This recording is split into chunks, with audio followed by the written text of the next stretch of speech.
Good afternoon, friends. I welcome you to this special briefing by Secretary East, Sri Jaideep Mazumdar, on the ongoing official visit of Prime Minister of New Zealand. We are also joined by Srimati Paramita Tripathi, Joint Secretary who looks after Oceania and Indo-Pacific Division in the Ministry of External Affairs. With that, I invite Secretary Sir to make his opening remarks. Sir, over to you.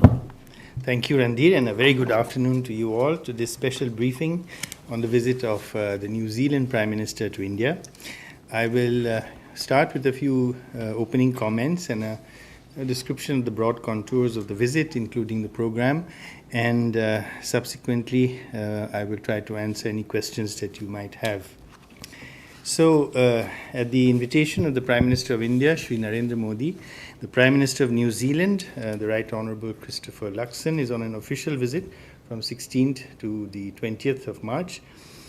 This is his first visit to India as in his current capacity as Prime Minister.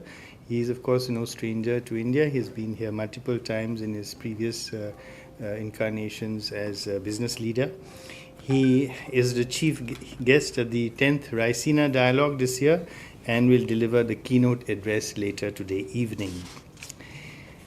As you know, there have been several high-level contacts between India and New Zealand in the past year. Prime Minister Luxon had telephonically congratulated Prime Minister Modi after he won his third term as Prime Minister. And Prime Minister Modi had also met Right Honourable Christopher Luxon on the margins of the East Asia Summit in Laos in October this year.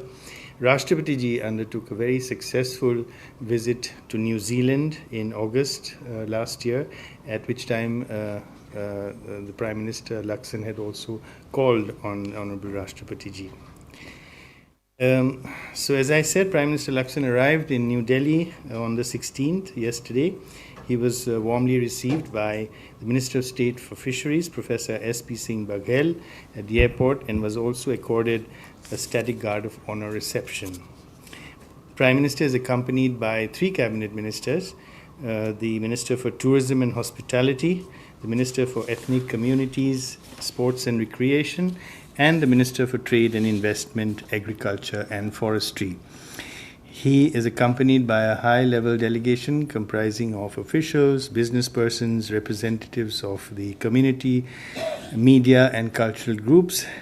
As he himself said, this is the largest delegation that has ever accompanied a Prime Minister of New Zealand to any foreign country. External Affairs Minister Dr. S. Jaishankar called on Prime Minister Luxon last evening. Today is the main day of official bilateral engagements. Prime Minister Luxon visited Rajghat to pay tribute to Mahatma Gandhi.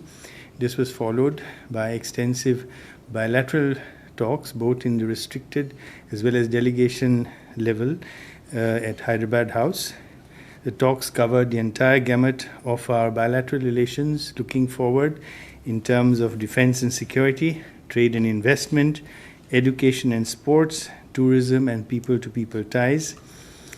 The two Prime Ministers also shared their perspectives on global and regional issues, including on multilateral cooperation. They both witnessed the exchange of bilateral documents and MoUs in various fields. One was an MoU on defense cooperation. Another was an authorized economic operator mutual recognition agreement. A third on Memorandum of Cooperation on Horticulture. Fourth was Letter of Intent on Forestry. Fifth was on Education Cooperation. And the sixth was as a Memorandum on Cooperation in Sports. The two Prime Ministers also announced the launch of negotiations between India and New Zealand towards a balanced and mutually beneficial free trade agreement in a time-bound manner. Further, we were pleased to also welcome New Zealand to join the Indo-Pacific Oceans Initiative, IPOI, as well as the Coalition for Disaster Resilient Infrastructure. The joint statement has been issued and it is available on the Ministry of External Affairs website. The MoUs and exchange of MoUs was followed by statements to the media by both the Prime Ministers, which you must have witnessed, and a banquet lunch was also hosted by Prime Minister Shri Narendra Modi in honor of the visiting Prime Minister at Hyderabad House. Prime Minister Laksan is also scheduled to call on Honorable Rashtrapati Ji at Rashtrapati Bhavan in a little while. Prime Minister Modi will inaugurate the 10th edition of Raisina Dialogue, where Prime Minister Laksan is the chief guest, and he will deliver the inaugural keynote address. Shri J.P. Nadda, Minister of Health and Family Welfare, will also call on Prime Minister Laksan tomorrow. Tomorrow, he is also likely to participate in a business event and address IIT Delhi. The Mumbai leg of the visit is on 19th and 20th of March, when he will meet the Governor of Maharashtra, Shri C.P. Radhakrishnan, the Chief Minister of Maharashtra, Shri Devendra Fadnavis, and leading Indian business leaders.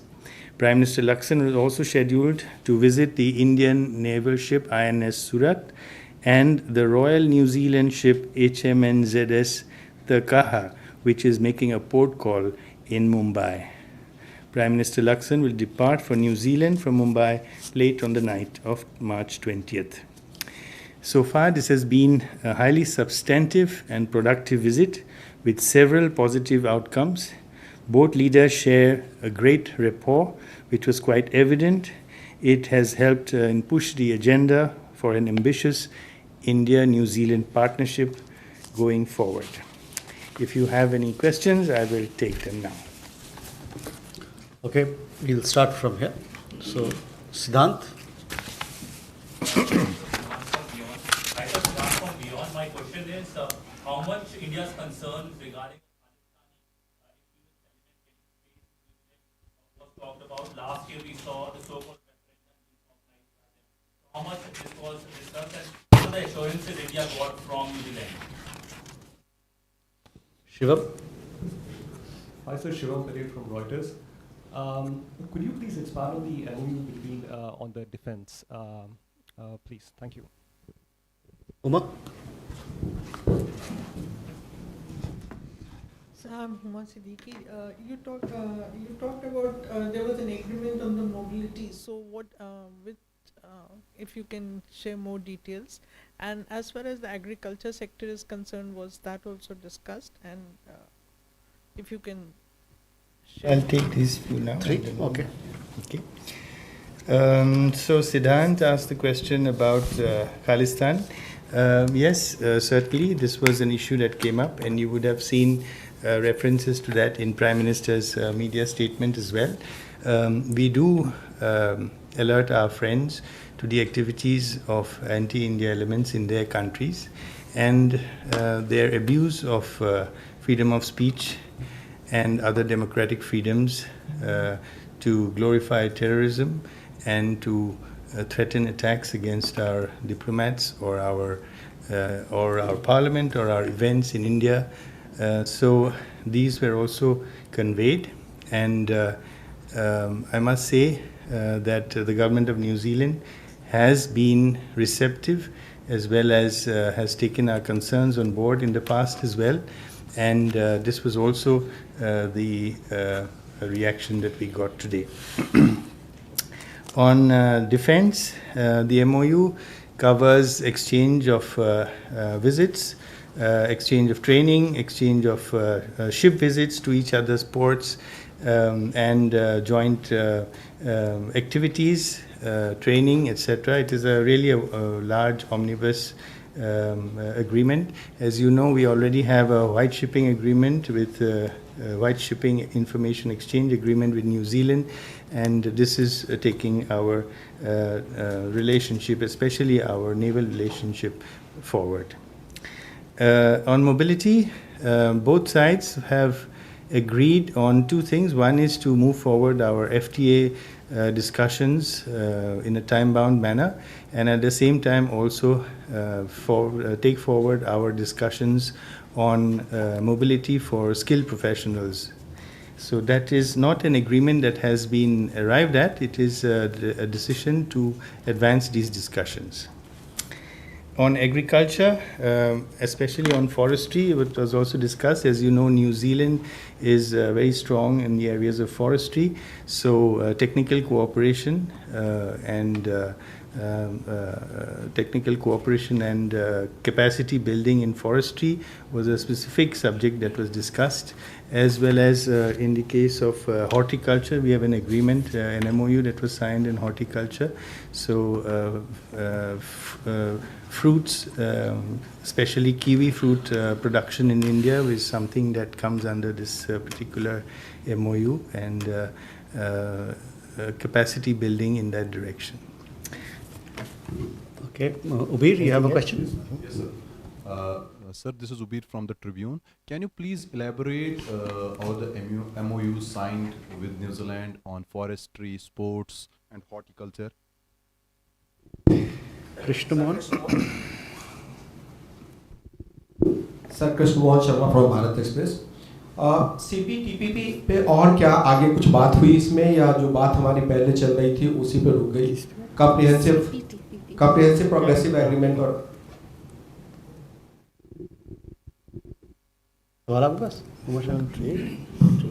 New Zealand Uma Shankar NDTV से New Zealand के PM ने अपने press statement में कहा कि India में diplomatic presence New Zealand बढ़ाएगा क्योंकि यहाँ बहुत संभावनाएं हैं, तो उसका क्या कोई नया कॉन्सुलेट या क्या यहाँ पे स्टाफ बढ़ेगा, इस बारे में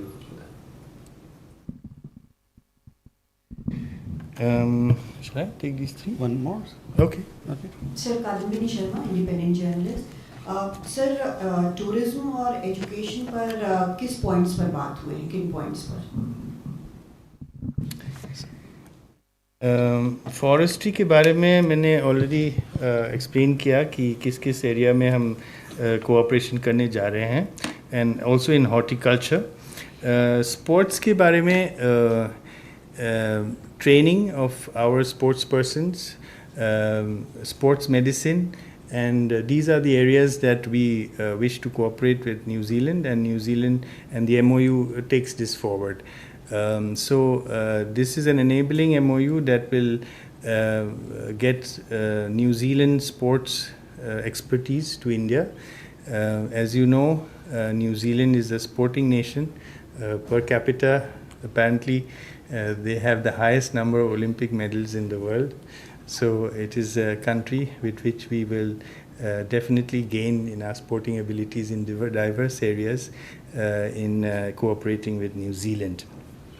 So in the free trade agreement, जो CPTPP के बारे में कह रहे हैं, so this is a process which has been initiated कि हम एक फ्री ट्रेड एग्रीमेंट की तरफ जा रहे हैं, but in a time bound manner.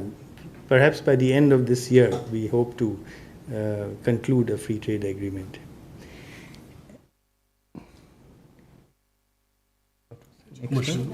Strengthening position, diplomatic presence.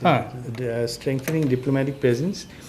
Prime Minister Lakson he did say that this is one of their priorities, to enhance their diplomatic presence in India, and he stated that they were planning to increase the strength of their embassy in India in a major way, embassy and consulates in a major way. On tourism, one of course is that only about 72,000 odd New Zealand tourists visited India, but which is not too small considering that New Zealand is a population of only 5.5 million. From the Indian side, about 156,000 Indian tourists went to New Zealand last year. This could, of course, be increased, but one issue is, of course, we don't have direct flights. This is something both sides touched upon, the importance of direct flights between India and New Zealand. It is a long-standing request from the diaspora, but also from business persons who want to travel frequently between the two countries. So this is being explored. Firstly, when Deputy Prime Minister Winston Peters was in India in March last year, the air services agreement was updated. We now have an open skies policy with New Zealand.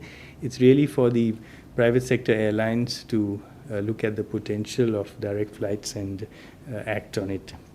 On the education side, Prime Minister Modi welcomed New Zealand presence of New Zealand universities and campuses in India. But really, there are many models of cooperation. It could be in terms of curriculum exchange. It could be in terms of sharing of degrees, where students could do part of their courses here, partly in New Zealand. So every model of education cooperation is open to the New Zealand side. Two more questions, Sajna?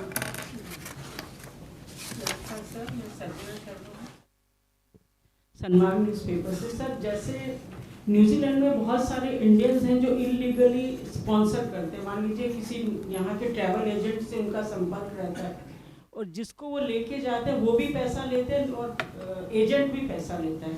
बहुत सारे लोग गुरुद्वारों में रुके हुए हैं जो वो पकड़े गए हैं। तो इसके बारे में सर भारत सरकार कुछ कड़े नियम बनाएगी क्या? वहाँ जाके वो लोग स्टूडेंट भी सफ़र कर रहे हैं और जो लोग काम के लिए जाते हैं वो भी सफ़र कर रहे हैं। नीरज सर नमस्कार, मैं नीरज सुबह प्रभा साक्षी से। सर, दोनों देशों के प्रधानमंत्री ने हिंद प्रशांत क्षेत्र में चुनौतीपूर्ण रणनीतिक दृष्टिकोण पर भी चर्चा की है, उसके बारे में कुछ विस्तार से जानकारी साझा कर सकते हैं?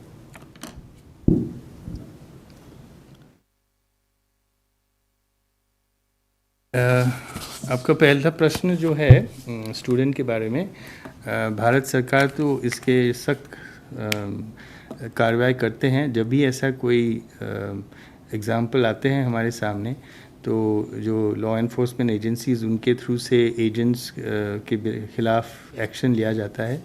और हम हमारे हाई कमीशन और कॉन्सुलेट जो है वहाँ पे या किसी भी देश में हो, उनसे भी हम खबर लेते हैं कि ऐसे कौन सा एजेंट है जिसने ऐसे लोगों को भड़का के ले गया है। तो तब हम पुलिस अथॉरिटीज़ को ये इंफॉर्मेशन प्रोवाइड करते हैं और ऐसे कार्रवाई होता रहता है। ये नॉर्मल चीज़ है और होता रहेगा भी। दूसरी प्रश्न था इंडियन ओशन रीजन में हमारा जो कोऑपरेशन है। जैसे मैंने कहा, न्यूजीलैंड ने Indo-Pacific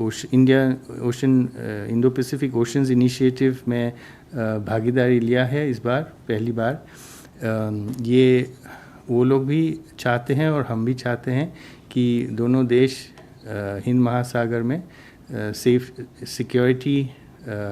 safety, security, prosperity, stability in सब पे एक साथ काम करें।